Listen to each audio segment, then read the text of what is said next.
సొసైటీలో ఆడవాళ్ళు చేసే పనులు చూస్తుంటే ఆడవాళ్ళ గురించి మాట్లాడాలనంటే సిగ్గుగా అనిపిస్తుంది. ఈ రోజున భీమవరంలో హేమంత్, నాగమణి వీళ్ళిద్దరూ కూడా ఒక ఆఫీస్లో పనిచేసేవారంట. అయితే ఇద్దరికీ పరిచయం ఉంది, ప్రేమించుకున్న తర్వాత ఎందుకు విడిపోయారో తెలియదు. మొత్తానికి విడిపోయి ఎవరి పెళ్ళిళ్ళు వాళ్ళు చేసుకున్నారు. ఆ అమ్మాయి 3 నెలల కిందట ఆ అమ్మాయి పెళ్లి చేసుకుంది. ఈ అబ్బాయి కూడా ఇంట్లో వాళ్ళ సంబంధం చూసి ఈ అబ్బాయి కూడా పెళ్లి చేసుకున్నాడు, అయిపోయింది. ఆ అమ్మాయి ఇంట్లో భర్తతో తగాదాలు వచ్చి భర్తతో విడిపోయి పుట్టింట్లో ఉంటుందంట. అయితే ఆ విషయం ఈ ఈ పాత ప్రేమికుడు ఎవడైతే ఉన్నాడో వాడికి ప్రియుడికి తెలిసి ఇప్పుడు ఆ అమ్మాయిని మళ్ళీ వేధించడం మొదలుపెట్టాడంట. నిన్ను ఎలాగో భర్త వదిలేశాడు కదా, నేనే చూసుకుంటాను, ఇంకా నువ్వు నా దగ్గరికే వచ్చేసేయి, నువ్వు నాతోనే ఉండని చెప్పేసి ఆ అమ్మాయిని మళ్ళీ వేధించడం మొదలుపెట్టాడంట. అయినా కూడా ఆ అమ్మాయి వినలేదు, మాట పట్టించుకోలేదు, ఇతన్ని ఏమి మాట్లాడడం మానేసింది. ఇంకా వీడు ఆ కసి కోపం పెంచుకుని బ్లేడ్ తోటి ఆ అమ్మాయి గొంతును కోసేశాడు. అక్కడున్న స్థానికులు వాళ్ళు చూసి ఆ అమ్మాయిని హాస్పిటల్లో జాయిన్ చేశారు. చూడండి, అక్రమ సంబంధాలు పెట్టుకోవద్దు అని ఎంతమందికి ఎన్నిసార్లు చెప్పినా కూడా అస్సలు చెప్పిన మాట వినరు. పెళ్లికి ముందు కూడా ప్రేమ దోమ అంటూ ఎవడెవడితో పడితే తిరగడం, తర్వాత పెళ్ళిళ్ళు వేరే వాళ్ళని పెళ్ళిళ్ళు చేసుకోవడం, అక్కడ ఉండడం ఇష్టం లేక ఆ భర్తను చంపేయడం, లేదనంటే అక్కడి నుండి వచ్చేసేయడం, లేదంటే యువతల వీడేమో చేసుకున్న దాన్ని సుఖంగా చూడకుండా మళ్ళీ వాడి మనసంతా ఈ పాత ప్రేమికురాల మీదకి వెళ్ళడం, మళ్ళీ వీళ్ళిద్దరూ ఇగో ఇలా గొంతులు కోసుకోవడం, లేదనంటే లేపేయడం, లేదంటే ఇంట్లోంచి వెళ్ళిపోవడాలు. ఇద్దరు ప్రేమించుకున్నప్పుడు ముందే ఇంట్లో మాట్లాడుకొని పెళ్లి చేసుకుంటే సరిపోతుంది కదా. మరి ఇద్దరు విడిపోయి ఎవరి పెళ్ళిళ్ళు వాళ్ళు చేసుకున్న తర్వాత కనీసం 3 నెలలు కూడా ఆ చేసుకున్న వాళ్ళతో ఉండలేదు. అంటే ఆ అమ్మాయి ఆ భర్త దగ్గర సరిగ్గా ఉండలేదు, ఈ అబ్బాయి ఈ వీడి పెళ్ళాన్ని కూడా వదిలేయడానికి సిద్ధమైపోయాడు. ఇప్పుడు మళ్ళీ నువ్వు నా దగ్గరికి రా, నీ మొగుడు వదిలేశాడు కదా అని వీడు అడుగుతున్నాడు. అంటే ఎంత అసహ్యంగా తయారయ్యారంటే ఆడవాళ్ళు. అక్రమ సంబంధాలు పెట్టుకుంటే మీరు ప్రశాంతంగా ఉండలేరు.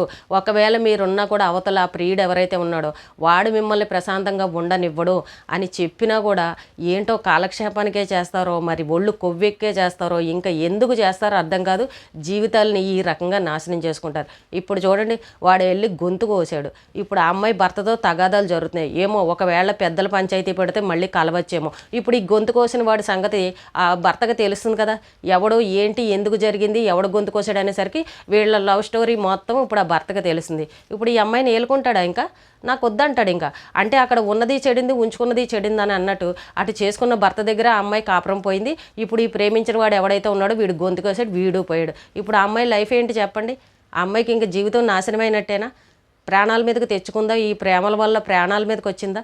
అంటే ఎవరు వినరన్నమాట. మాట చెప్తే ఇష్టం వచ్చినట్టు ప్రవర్తిస్తూ ఉంటారు. సంసారాలని వాళ్ళ చేతుల్లోంచి వాళ్లే కూలగొట్టుకుంటారు. ఎందుకు? ఏమన్నా తెలియక చేస్తారా? వీళ్ళు ఏమన్నా చిన్న పిల్లలా చెప్పండి? 25, 37 ఏళ్ళు ఉన్నవాళ్ళు, పిల్లలు ఉన్నవాళ్ళు కూడా ఇలాంటి పనులు చేస్తుంటే ఎవరండి ఒకళ్ళు నచ్చ చెప్పడం ఏంటి? తెలియని జ్ఞానం లేని వాళ్ళ, చిన్న పిల్లల, ఏమన్నా మైనర్ పిల్లల వీళ్ళకి నచ్చ చెప్పడానికి, అయ్యో పిల్లలు తెలియక చేశారులే అని అనడానికి, పెళ్ళిళ్ళు అయిన తర్వాత కూడా భర్తలను ఏదో ఒకటి చేసి మళ్ళీ ప్రియుడి దగ్గరికి అంటూ వచ్చేస్తున్నారు. ఇప్పుడు చూడండి ఈ అమ్మాయి పరిస్థితి ఏమైందో. ముందే ప్రేమించుకున్నప్పుడు పెళ్లి చేసుకుని ఉంటే ఈ గొడవ ఉండదు కదా. పొలిశెట్టి హేమంత్ అంట వాడి పేరు. వాడు తీసుకువెళ్ళి ఇప్పుడు వాడొచ్చి ఇప్పుడు ఈ అమ్మాయి గొంతు కోసాడు. నువ్వు నాతోటి వస్తావా రావా, నువ్వు ఎలాగా మొగుడు వదిలేశాడు కాబట్టి. ఏంటండి ఈ జీవితాలు ఏంటి? ఎవరికన్నా చెప్పుకోవాలన్నా కూడా ఎంత సిగ్గుచేటుగా ఉంటుంది. అసలు వెనకాల ఉన్న తల్లిదండ్రుల పరిస్థితి ఏంటి?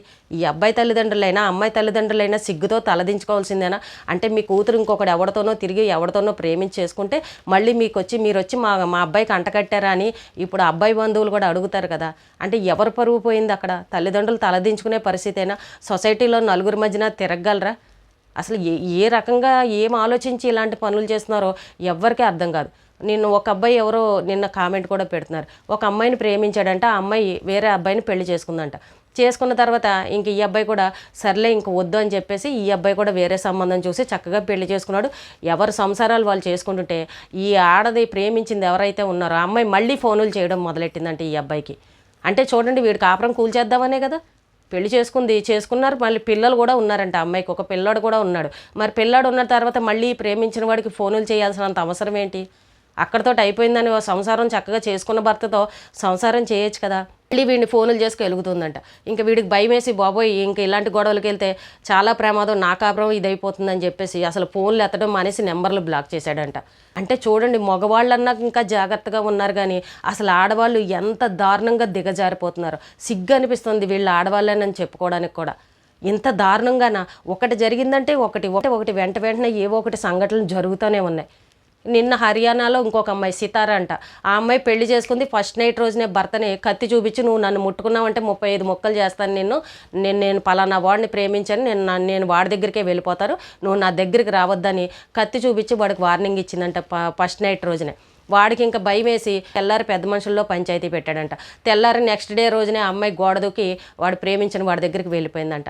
అంటే చూడండి, మేఘాలయలో జరిగిన సంఘటన చూసి ఆ అబ్బాయికి భయం వేసి, ఇది నన్ను చంపేస్తానని బెదిరించింది, ఎందుకు వచ్చిన గొడవ అని చెప్పేసి భయం వేసి పెద్ద మనుషుల్లో పెట్టాడు. అది ఏమో ఆ ప్రేమించిన వాడితో వెళ్ళిపోయింది. ఎందుకంటే మరి పెళ్లి దాకా తీసుకురావడం, ప్రేమించిన వాడు ఉంటే ప్రేమించిన వాడితోనే వెళ్ళిపోవచ్చు కదా. ఈ తల్లిదండ్రుల పరువు, ఇక్కడ చుట్టాల ముందర పరువు, ఈ డబ్బు ఖర్చు పెట్టడం, ఈ అబ్బాయిల జీవితాలు నాశనం చేయడం, ఎందుకు చేస్తున్నారు? ఏదైనా ఒక సంఘటన చేస్తే సేమ్ అదే సంఘటన జరుగుతుంది మళ్ళీ. మరి అమ్మాయిల బుర్ర ఎక్కడ పోతుంది, మైండ్ ఎక్కడ పోతుంది? అంటే మగవాళ్ళ జీవితాలతో ఆటలాడదామనా? ఇక చెప్పిందంట, పెళ్ళైన తర్వాత నన్ను బద్రీనాథ్ తీసుకెళ్ళు, మన ఇద్దరం హనీమూన్కి అక్కడికి బద్రీనాథ్ వెళ్ళి టూర్ వెళ్ళి చూద్దామని చెప్పేసి అడిగితే ఈ అబ్బాయి తీసుకువెళ్దాం అనుకున్నాడంట. కరెక్ట్గా అదే టైంకి మేఘాలయలో ఇలా జరగడం, ఇంక ఈ అమ్మాయి కత్తి పట్టుకుని బెదిరించడం, ఇవన్నీ చూసేసరికి అమ్మ బాబాయ్ నాకు ముందే ప్లాన్ వేసిందనమాట, అందుకే బద్రీనాథ్ తీసుకువెళ్ళమని అడిగింది అని చెప్పేసి ఈ అబ్బాయి భయపడిపోయి ఇంకా నాకు వద్దని చెప్పేసి పెద్ద మనుషుల్లో పెట్టి పంచాయతీ పెట్టాడు. ఈలోపు ఈ అమ్మాయి ఇంకా తప్పు దొరికిపోయింది కదా, ఇంకా సిగ్గేసో మొత్తానికి లేచి వాడితోటి వెళ్ళిపోయింది. అంటే చూడండి ఏ రకంగా ఉన్నారు అబ్బాయిలను, ఏ రకంగా మోసం చేస్తున్నారు. అయ్యో తల్లిదండ్రుల పరిస్థితి ఏంటి, మనం ఇలా చేస్తే అమ్మా నాన్న అడిగితే వాళ్ళు ఏం సమాధానం చెప్తారు, ఎందుకు ఇదంతా చేయడం అన్న ఆలోచన కొంచెం కూడా లేకుండా ఎంత దిగజారిపోతున్నారు ఆడవాళ్ళంటే బాబోయ్, చెప్పుకోవడానికి కూడా చాలా సిగ్గు అనిపిస్తుంది. పెళ్ళిళ్ళు అయిన ఆడవాళ్ళు కూడా ఎవరినో ప్రేమించాని అనడం, భర్తని పిల్లల్ని వదిలేయడం, మళ్ళీ వాడితోటి కనెక్షన్లు పెట్టుకోవడం. ఇప్పుడు చూడండి ఈ భీమవరం సంఘటన, హేమంత్ నాగమణి పెళ్ళిళ్ళు చేసుకున్నారు. ఎవరి దారిని వాళ్ళు బతకచ్చు కదా. ఆ అమ్మాయి భర్తను వదిలేసి వస్తే వీడికి ఏంటి, వీడి భార్యని వీడు చూసుకోవచ్చు కదా. మళ్ళీ రమ్మని వేధించడం, ఇగో గొంతు కోసేశాడు. ఏంటి అసలు ఏం జరుగుతుందో అసలు అర్థం కావట్లేదు. ఆడవాళ్ళ పరిస్థితులు ఏంటో తెలియట్లేదు. తెలియక చేస్తున్నారా అని చెప్పడానికి లేదు. చక్కగా సంసారాలు చేసుకోవాలన్న విషయం తెలియదా? ఈ రోజున ఇలాంటి తప్పులు చేస్తారు, రేపొద్దున అయ్యో నేను అనవసరంగా తప్పు చేశానని బాధపడతారు. అప్పుడు బాధపడినా ఏం ప్రయోజనం చెప్పండి? అంతా అయిపోయిన తర్వాత పోయిన పరుగు మళ్ళీ వెనక్కి వస్తుందా చెప్పండి? ఆడవాళ్ళు చూడండి ఎంత దారుణంగా ఉన్నారో, ఎవరిని నమ్మే పరిస్థితి లేదు. ఈ ఆడవాళ్ళని గౌరవించే వాళ్ళు ఆడవాళ్ళని అసహించుకుని తిట్టేవాళ్ళు ఉన్నారు. వీళ్ళు చేసిన పనుల వల్ల మంచి వాళ్ళకు కూడా చెడ్డ పేరు అనేది వస్తుంది. మంచి వాళ్ళని కూడా నమ్మే పరిస్థితి లేకుండా అయిపోయింది. పెళ్లి చేసుకోవాలంటే కూడా అబ్బాయిలు భయపడే పరిస్థితి వస్తుంది. బాబాయ్ నాకు పెళ్ళొద్దు ఇంకా జీవితంలోనే, పిల్లలు కూడా భయపడుతున్నారు మగపిల్లలు. బాబాయ్ ఎంత దారుణంగా తయారయ్యారండి. వయసు పిల్లలంటే ఏదో చేశారనుకుందాం, పెళ్ళైన వాళ్ళు కూడా అలాగే చేస్తున్నారే.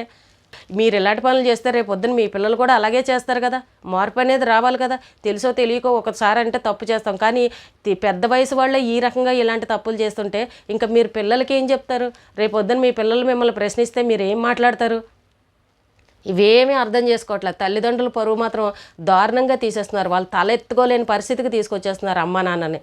పెళ్ళిళ్ళు చేసుకోవడం, భర్తల్ని ఏదో ఒకటి చేసేయడం. సిగ్గు అనిపిస్తుంది ఆడవాళ్ళ గురించి మాట్లాడాలంటే. మంచి వాళ్ళు కూడా చెడ్డవాళ్ళు అనిపించుకునే పరిస్థితికి వచ్చేసింది.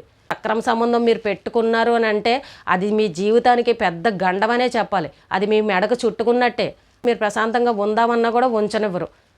దానివల్ల జీవితకాలం మీరు భయంతో బతకాలి. ఈవేళ ప్రేమలు దోమని ప్రేమిస్తారు, రేపొద్దున వాడి వల్ల కాలేదు అని అంటే వాడు మిమ్మల్ని ఎక్కడా ప్రశాంతంగా ఉండనివ్వడు. అలాగే ఎన్నోసార్లు చెప్తున్నా సరే ఈ ఆడవాళ్ళు అసలు మార్పు అనేది రావట్లే. పిల్లలకు అనేయడం, భర్తలను అన్యాయం చేయడం, ఇలాగ వేరే వాళ్ళతో కనెక్షన్లు పెట్టుకుని జీవితాలను నాశనం చేసుకోవడం. కనీసం బయట జరుగుతున్న ఈ విషయాలని చూసైనా సరే కొంచెం జ్ఞానం తెచ్చుకోండి. ప్రతి ఒక్కరు ఆడవాళ్ళు కొంచెం జాగ్రత్తగా పద్ధతిగా ఉండండి. సొసైటీలో కొంచెం స్త్రీలు అనగానే కొంచెం గౌరవం ఇస్తారు. ఆ గౌరవాన్ని పోగొట్టేస్తున్నారు. నిలబెట్టుకోండి ఆ గౌరవాన్ని. సంసారాలను వీధిలో పెట్టుకుంటే ఏమొస్తుంది చెప్పండి? పరుగు పోవడం తప్ప. ఎవ్వడు దగ్గరికి చేరనీయడు. ఇలాంటి పనులు చేస్తే ఇంట్లో అమ్మా నాన్న కూడా గెంటేస్తారు మిమ్మల్ని. ఆ అన్నం కూడా పెట్టరు. వెళ్ళు వాడితోనే వెళ్ళు, నువ్వు చేసిన తప్పుకు అనుభవించి అంటారు. ఎక్కడికి వెళ్తారు అలాంటప్పుడు? వినండి, ఒకటి కాదు రెండు కాదు, రోజు ఎక్కడో చోట ఏదో ఒకటి జరుగుతూనే ఉంది. ఈ ఆడవాళ్ళ మీదే న్యూస్లు వస్తున్నాయి ఈ మధ్యన. వింటుంటే చిరాకు అనిపిస్తుంది. కాబట్టి ఆడవాళ్ళు ఎవరు కూడా అక్రమ సంబంధాల జోలికి వెళ్ళకండి. అవి మీ జీవితానికి చాలా ప్రమాదం.